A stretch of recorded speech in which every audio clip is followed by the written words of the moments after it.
영을 따라 사는 우리 교회 생활의 마지막 부분에 대한 말씀을 나누고 있습니다.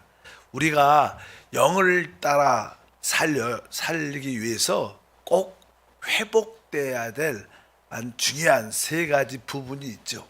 그래서 첫 번째, 우리가 하나님의 계시에 대해서 우리가 확실해야 된다. 성경에 많은 말씀들이 기록되지만 그 중에 하나님이 우리에게 중요한 것을 계시하셨습니다. 그 하나님의 계시에 대한 이해가 있어야 된다. 그래서 그 하나님의 계시가 무엇인가, 여러 가지가 있지만 몇 가지만 말씀. 첫 번째, 하나님의 경륜이 무엇인가를 알아야 된다. 핵심적인 거죠. 하나님의 경륜에 대한 계시. 또 두 번째는 우리 하나님은 삼위일체 하나님이십니다. 그래서 삼위일체 하나님에 대한 계시를 우리가 알 필요가 있다. 그리고 성경의 핵심이 바로 그리스도에 대한 말씀이기 때문에 그리스도에 대한 계시를 우리가 받아야 된다. 그리고 이제 어제는 맞죠? 삼위일체 하나님의 왕기열이신 성령에 대한 계시가 있어야 된다. 아주 여기 항목이 핵심적인 거죠. 하나님의 경륜, 삼위일체 하나님, 또 그리스도, 또 성령. 그리고 오늘 이제 공부할 이제 생명에 대한, 영생에 대한 계시가 분명해야 됩니다. 실제로 우리 교회에서 또 성경을 가르치는 교사들이 구원받은 사람들에게 정확하게 이 영생에 대한 그러한 가르침이 정확하지 않았습니다. 영생이 무엇인가? 보통 사람들은 영생하면 우리가 이제 앞으로 천국에 가서 아주 최고의 누림을 갖는 것, 그것을 영생이라고 생각을 쉽게 많이 합니다. 그래서 영원한 생명에 대한 이해가 사실 부족했기 때문에 우리는 다시 한번 영생에 대한 의미를 분명히 알아야 됩니다. 보통 영생은 영원한 하나님의 생명을 의미합니다. 그것이 일반적으로 그리스도인들이 죽은 후에 영원히 누리는 일종의 복락이다. 이런 것을 뛰어넘어야 된다는 거예요. 우리가 주 예수를 믿는 이유, 하나님이 우리에게 주신 최고의 축복은 영생입니다. 그럼 그 영생이 무엇인가? 요한복음 3장 15절과 16절에 말씀하죠. 이는 그를 믿는 자마다 영생을 얻게 하려 하심이라. 하나님의 세상을 이처럼 사랑하사 독생자를 주셨으니 이는 그를 믿는 자마다 멸망하지 않고 영생을 얻게 하려 하심이라. 여기에 이제 영생, 영원한 생명에 대한 그런 말씀들이 기록되어 있습니다. 사실 이 영원한 생명은 우리가 주 예수를 믿을 때 하나님께로부터 받은 선물입니다. 그것은 영원한 생명은 즉 하나님의 영원한 생명을 의미합니다. 그래서 그것은 실제로 앞으로 우리가 죽은 다음에 누리는 축복이 아니라, 사실 영생이라는 것은 바로 우리가 주 예수를 믿을 때 바로 그 순간 우리가 얻는 하나님의 영원한 생명인 줄 믿습니다. 그래서 이 영원한 생명은 창조되지 않은 거고, 그렇게 의미로 말하면 파괴될 수 없는 것이고, 모든 것을 이기는 하나님의 생명이고, 사실 이 영생은 하나님의 자신이죠. 우리가 영생을 얻은 것은 하나님을 우리 안에 얻은 것을 의미하는 줄 믿습니다. 그래서 이 영원한 생명, 영생은 시간적으로도 영원한 것이고 본질적으로도 영원한 것입니다. 또 이게 수량적으로, 수량이라는 것은 만약에 사랑이다, 하나님은 사랑이다, 그러면 그 하나님의 사랑은 어떤 제한되어 있지 않고 그냥 끝없다는 거예요. 수량으로도 무한하다는 거예요. 그러니까 그분은 바로 모든 본질에서도 영원하죠. 수량적인 면에서도 영원하고 시간과 공간과 모든 것을 넘어서는 영원함을 의미합니다. 그래서 그분은 온전하고 한편적으로 완전함을 의미하는 단어가 영원이란 뜻입니다. 그래서 영원한 생명은 바로 그런 뜻을 가지고 있고, 우리가 이 놀라운 영원한 생명을 실제로 우리가 지금 가진 거고, 바로 그 생명이 우리를 새롭게 변화시키시고, 그 생명이 결국 우리를 영광스럽게 변형시킬 겁니다. 그것이 바로 우리 안에 있는 영생의 의미를 우리가 분명히 알 필요가 있다. 그냥 크리스찬들이, 우리 믿는 사람들이 죽어서 앞으로 누릴 영원한 복락이다, 이런 개념이 아니라 실제로 이 영원한 생명, 영생은 실제로 지금 우리가 가진 거고, 계속 그것이 우리로 하여금 영광에 이르도록 만드는 하나님의 자신이다. 이렇게 우리가 영생에 대한 올바른 이해를 갖고 있어야 됩니다. 그래서 우리가 하나님을 따라 살려면 바로 이 하나님의 영원한 생명, 생명을 따라 사는 것이다. 이런 기본적인 이해가 있어야 될 것이다. 그래서 우리가 영생, 영원한 생명에 대한 올바른 이해가, 우리 지난번에 공부를 했습니다. 그러니까 우리가 오직 능력을 누리는 교회 생활의 첫 번째는 바로 우리가 말하는 영을 따라 생활하는 것이다. 두 번째는 우리 안에 이 영접된 영원한 생명의 느낌을 따라 사는 것이다. 영원한 생명을 따라 사는 것이다. 그리고 하나님과 하나됨과 우리 모든 지체 성도들이 하나됨을 지키는 것이 바로 교회 생활이고, 이 합당한 교회 생활은 우리로 하여금 오직 능력을 자연스럽게 누리게 한다. 이런 말씀을 할 수 있습니다. 그래서 여러분들이 영원한 생명, 영생에 대한 계시가 있어야 돼요. 그래서 보통 우리가 하나님의 나라, 하나님의 나라, 그래서 하나님의 나라는 어떤 의미를 갖고 있는가? 그러니까 뭐 하나님이 통치한다는 거죠, 쉽게 말하면. 그러나 하나님의 나라는 어떻게 들어가는가? 우리가 하나님 나라는 어떻게 들어가는가? 물과 성령으로 거듭나야 들어가는 거예요. 그러니까 우리가 하나님 나라에 속하려면 뭘 가져야 돼요? 하나님의 생명을 가져야 되는 거예요. 뭐 이게 식물의 나라, 식물 나라, 그런 화장품 이름도 있지만, 식물의 나라는 뭐요? 식물에 속해 식물의 생명들을 갖고 있어야 식물의 나라가 되는 거예요. 동물의 나라, 그러면 뭐요? 동물의 생명이 있어야지 동물의 왕국이 되는 거예요. 거기에 일원이 되는 것처럼 바로 우리가 하나님의 나라에 들어가려면 뭐가 있어야 되는 거야? 하나님의 생명을 가져야 되는 거예요. 그래서 하나님 나라에 들어가는 것은 거듭나는 것이죠. 왜? 거듭나는 것은 하나님의 생명을 얻는 것이기 때문에. 그러니까 하나님 나라의 생활은 이 영원한 생명을 따라 사는 겁니다. 이것이, 그럴 때 우리는 진짜 하나님 나라에 속할 수 있고, 바로 하나님 나라의 생활은 바로 자연스럽게 우리 안에 의와 평강과 실학이 넘치는 생활입니다. 그렇게 여러분들이 그러한 의미로서 영생, 영원한 생명에 대한 어떤 계시, 깨달음, 영적인 눈이 열려야 신앙생활에 확신이 있게 됩니다. 또 이제 또 중요한 계시 중에 하나는 이제 교회라는, 그리스도의 몸인 교회라는 계시가 필요합니다. 성경에 많은 계시가 있지만 적어도 우리는 이 6가지 항목에 대한 계시는 확실해야 돼요. 그래야지 우리가 확신한 신앙을 갖고 있는데, 뭐 우리가 이 교회가 무엇인가? 교회는 세상으로부터 하나님께 부름을 받아 나온 사람들의 모임입니다. 그래서 회중이라는 단어를 써요. 회중. 그래서 우리가 하나님의 성회 안에 있는 순복음교회죠.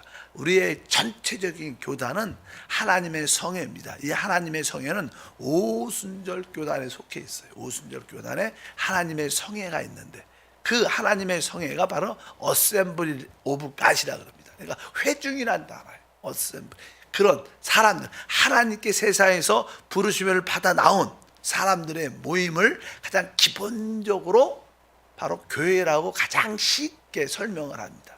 근데 그 교회라는 것이 그것보다 더 성경에는 많은 것을 의미하죠. 일단은 이 성경에서 말하면, 일단은 성경은 디모데전서 3장 15절에 교회는 하나님의 집이다 이렇게 말합니다.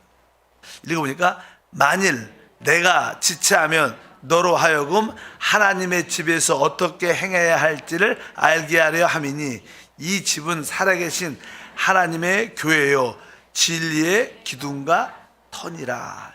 여기 보니까 이 교회를 뭐라 그래요? 살아계신 하나님의 집이다. 그러니까 교회는 하나님이 거하시는, 하나님이 안식하고 누리고 하나님이 함께하는 하나님의 집인데, 그러니까 바로 우리 하나님은 어디에 계시냐, 이런 건물에 계신 게 아니라 바로 이 건물 안에 우리 하나님의 자녀들, 거듭난 자들이 모여 있죠. 이렇게 모여. 그래서 우리가 바로 교회입니다. 그래서 찬양 중에서 교회야 들으라 막 이런 단어들은 어떤 건물을 지칭하는 게 아니라 바로 우리 자신이니까. 교회요 일어나라 그러면 모든 성도요 일어나라 이런 뜻입니다. 교회에 대한 단어가 아름다운 단어죠.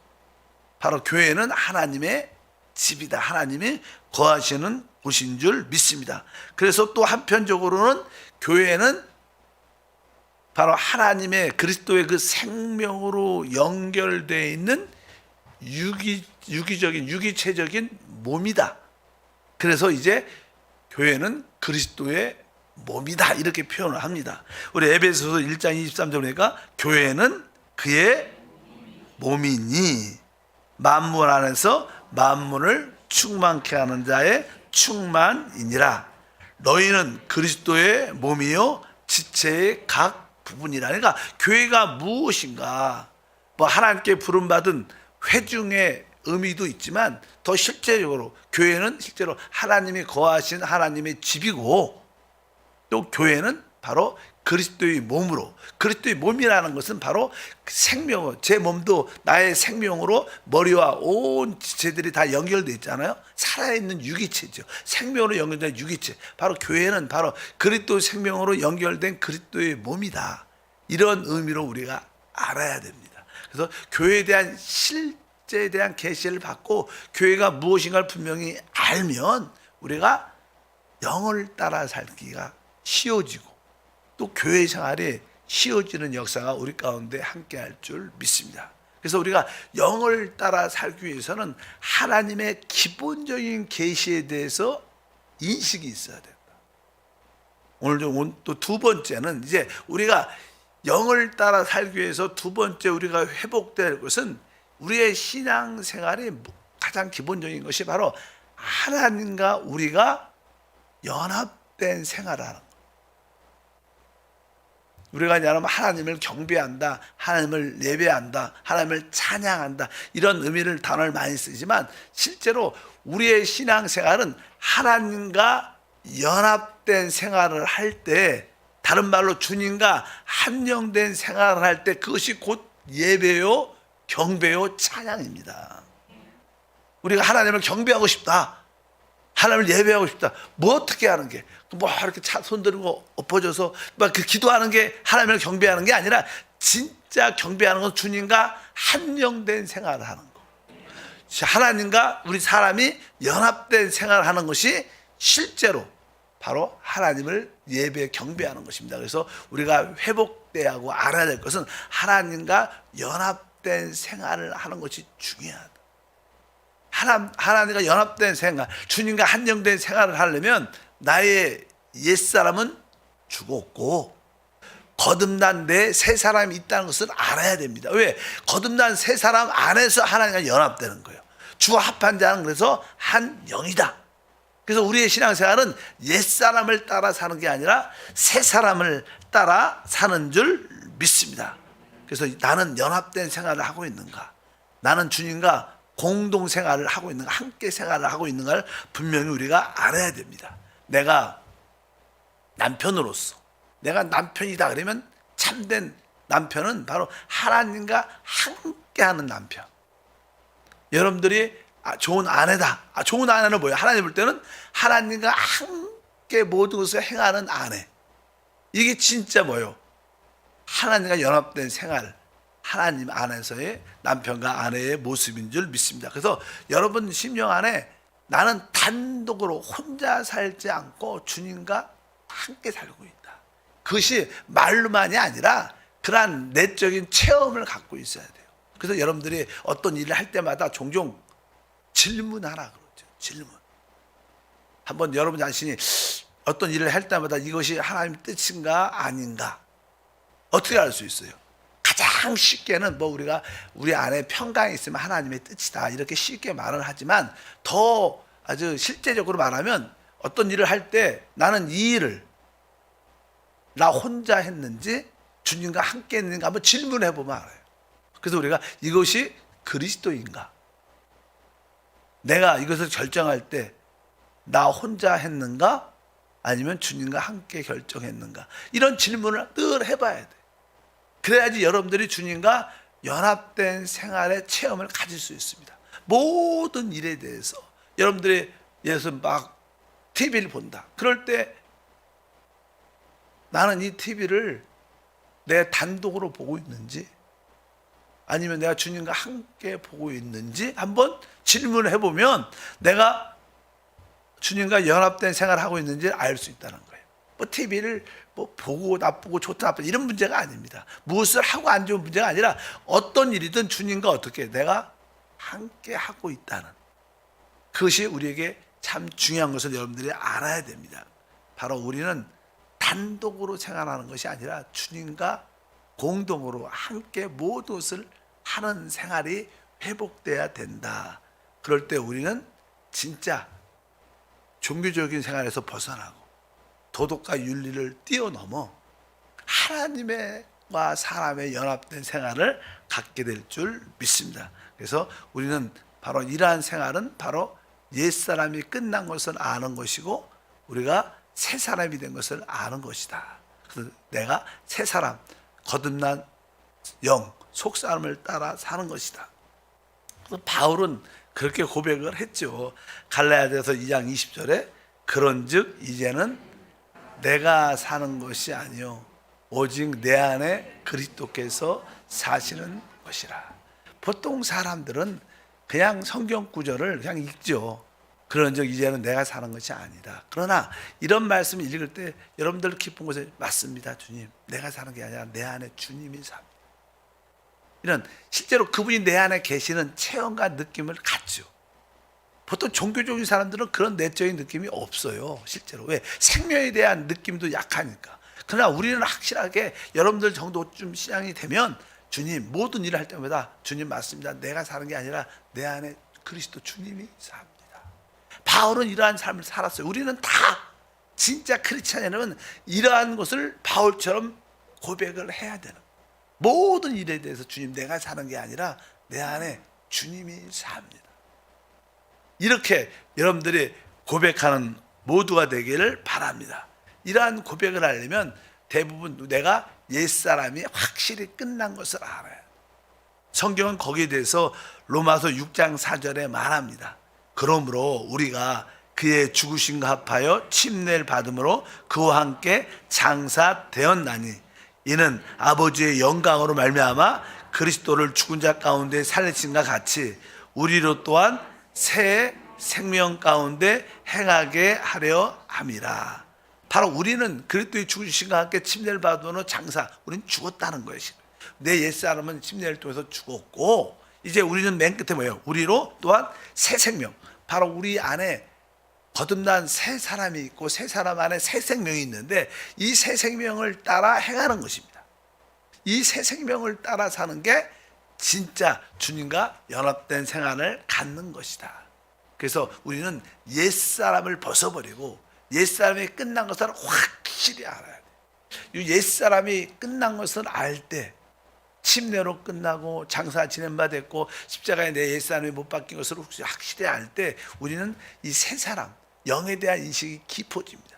우리가 왜 시험에 들고 상처받고 힘들어하는가? 다 옛사람 때문에 그래요. 옛사람을 붙잡고 있으면 우리는 다 시험 들고 슬프고 아프고 힘들고 살고 싶지 않고 포기하고 싶고 절망. 그러나 우리가 속사람, 우리 새 사람, 우리 영을 생각하면 그 안에서 생기와 기쁨과 만족과 축복이 나타난다. 우리 에베소서 4장 22절과 24절에 너희는 유혹의 욕심을 따라 썩어져가는 구습을 따르는 옛사람을 벗어버리고, 그러니까 이 옛사람이 하는 일은 뭐예요? 유혹의 욕심을 따라 산다는 거. 그러니까 이것대로 안 되면 시험 들고 섭섭하고 아쉽고 이렇게 될 수밖에 없는. 근데 옛사람을 벗어 버리고 그 다음에 오직 너의 심령이 새롭게 되어. 이것은 뭐예요? 너의 심령이 우리 영 안에서 새롭게 되라는 거예요. 심령이라는 건 영이죠. 그러니까 우리의 영 안에서 모든 것이 새롭게 돼서 뭐라, 하나님을 따라 의와 진리의 거룩함으로 지으심을 받은 새 사람을 입으라. 바로 우리 영 안에 있는 그 새 사람의 새 생명을 따라, 그 새 사람의 인격이 사실 예수 그리스도가 우리의 인격이라, 그 새 사람을 입는 것이다. 그래서 여러분들이 신앙에 대한 확신을 갖기 위해서 내가 새 사람을 따라 사는구나. 그것이 곧 주님과 연합된 생활이구나. 내 옛사람은 끝난지를 확실히 믿습니다. 그래서 이러한 연합된 생활을 한다는 것은 바로 그 새 생명, 새 생명의 실제는 성령이셔요. 제가 지난 수요일인가 그런 설교를 드렸었어요. 사실 복음은 하나님의 아들 예수 그리스도십니다. 근데 복음에는 능력이 있죠. 모든 믿는 자에게 구원을 주시는, 사실 구원받기 쉬운 게 아닙니다. 구원은 최고의 능력이에요. 근데 복음만이 우리에게 구원을 줄 수 있습니다. 하나님의 아들만이 우리에게 구원을 줄 수 있는데, 그 하나님의 아들의 복음의 능력은 그분이 바로 부활하신 그리스도이기 때문에. 그러니까 이 하나님의 능력은 부활하신 그리스도인데, 그 능력이 생명이라는 거예요. 근데 그 생명은 어디 안에 들어있어요? 성령 안에 있어요. 그래서 우리가 이 하나님의 생명을 따라 살려면, 우리는 영을 따라 살려면 바로 성령의 공급을 받아야 돼요. 성령의 공급을 받아야 우리가 비로소 연합된 생활이 돼요. 그래서 교회에서는 그렇게 설명 안 하고 그냥 성령 이야기를 많이 하죠. 그래서 다 같이 한번 읽어보니까 빌립보서 1장 19절 20절에 이것이 너희의 강구와 예수 그리스도의 성령의 도우심으로 살든지 죽든지 내 몸에서 그리스도가 존귀하게 되게 하려 하나니. 여기 보니까 예수 그리스도의 성령의 도우심으로 우리가 주님과 연합된 생활을 할 수 있는 것은 오직 예수 그리스도의 성령의 도우심으로, 성령의 도우심으로 우리가 주님을 살 때 우리는 내가 살든 죽든지 오직 그리스도가 존귀케 되는, 높여지고 주님이 확대되고 나타나는 생활을, 연합된 생활을 할 수 있다. 이러한 의미로 말씀을 드릴 수 있습니다. 그래서 오직 연합된 생활은 오직 성령의 도우심으로만 이뤄요. 오늘도 더욱 성령을 호흡하고 성령을 끊임없이, 사실 그래서 쉽게 말하면 하나님은 지금 무슨 일을 하시고 계시는가? 구원받은 우리를 향해서 무엇을 하세요? 하나님은 그냥 계속 성령을 부어주는 일을 하죠. 우리는 무슨 일을 해요? 그냥 계속 성령을 받아들이는. 우리 주님도 부활하셔서 뭐야 그래? 성령을 받으라. 하나님이 하시는 일은 성령을 지속적으로 이미 부어주셨지만 또 계속 공급해 줘요. 성령은 우리는 계속 성령을 받았지만 또 받아들이는. 그러면 자연스럽게 그 성령이 우리 안에서 연합된 생활을 갖게 하고 하나님의 뜻을 이루어 주십니다. 그러면 종종 어떤 사람들이 그냥 단순하게 성령만 계속 받아들이면 됩니까? 그러면 기적이 일어나요? 치유돼요? 이렇게 말을 하죠. 근데 아무것도 안 해도 돼요? 실제로 진짜 성령만 끊임없이 받아들이면 어느 순간에 일들이 일어나고 치유되고 회복되는 걸 볼 수 있어요. 왜? 성령 자체가 뭐예요? 생명이에요. 생명을 계속 받아들이면 우리 생각은 무엇을 자꾸만 하고 열심히 계획하고 뭘 해야지 될 것 같아. 이게 타락한 사람들의 습성이죠. 하나님은 그냥 우리로 하여금 누리게 하는 겁니다. 또 한번 여러분들이 미친 듯이 그냥 성령만 단순하게 받아들이면 그분이 생명으로 우리에게 변화와 축복과 모든 걸 이루시게 하죠. 바로 그분이 바로 주님과 연합된 생활을 하게 하실 거다. 여러분들이 그것을 깨닫기를 바랍니다. 하나님 감사합니다. 다시 한번 하나님의 계시에 대한 기본 이해와 깨달음을 갖도록 영적인 눈을 열어주시고, 또 영을 따라 살기 위해서 주님과 연합된 생활을, 주님과 한정된 생활이 회복되게 하옵소서. 기한 예물 드립니다. 기쁨으로 감사함으로 드리며 예수 이름으로 기도합니다. 아멘.